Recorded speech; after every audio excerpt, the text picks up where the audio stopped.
विश्वशांति महायज्ञ आज स्थानीय भतरा स्थित शंकर मठरे श्री आंचलिक गोपालजी पंडित महासभा तथा ब्रह्म पंडित महासभा पंडितगणक मिलित प्रयास रे विश्वशांति महायज्ञर आयोजन करा जायतिला।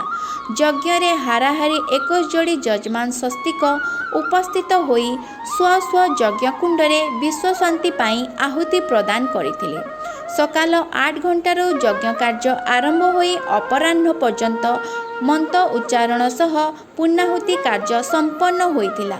शह शह पंडित एही यज्ञ रे सामिल होई पूजा अर्चना और आहुति प्रदान करथिले।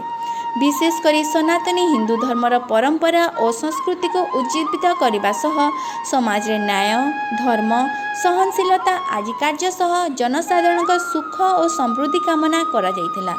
सूचना योग्य जे आंचलिक गोपालजी पंडित महासभा और ब्रह्म पंडित महासभा आगामी दिन में चंडीपाठ भागवत परायण पुराण पाठ यज्ञ कार्यादि सह समाज को नूतन दिग्दर्शन देवाई विभिन्न स्थान में कार्यक्रम गुड़िक आयोजन करी आध्यात्मिक परिवेश सृष्टि करने दिगरे अग्रसर हेब बोली सूचना प्रदान करा जायछि।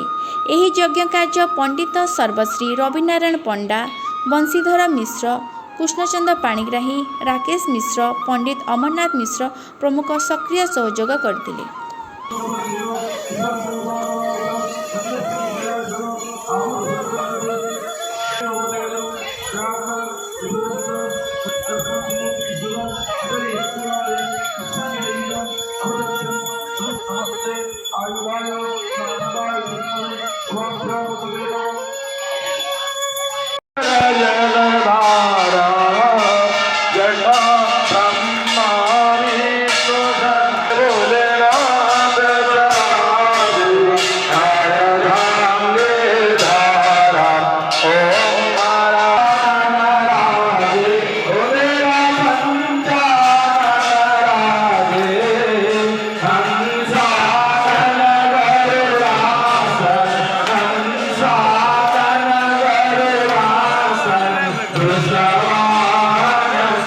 आज्ञा आप परिचय टे देवे। बंशीधर मिश्र रोचे आम ग्राम आज श्री श्री गोपाल जी आंचलिक पंडित सभा आनुकूल्य महारुद्राभिषेक तथा रुद्रयज्ञ अनुष्ठित होवार कार्यक्रम रही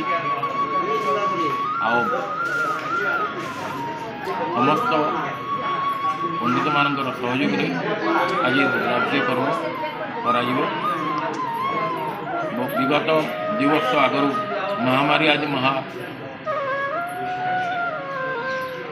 नाना रोग दुख दारिद्र युद्ध विभीषिका आदि अनेक प्रकार अशांति होता विश्व कल्याण आज रुद्राभिषेक श्री श्री स्वप्नेश्वर बाबा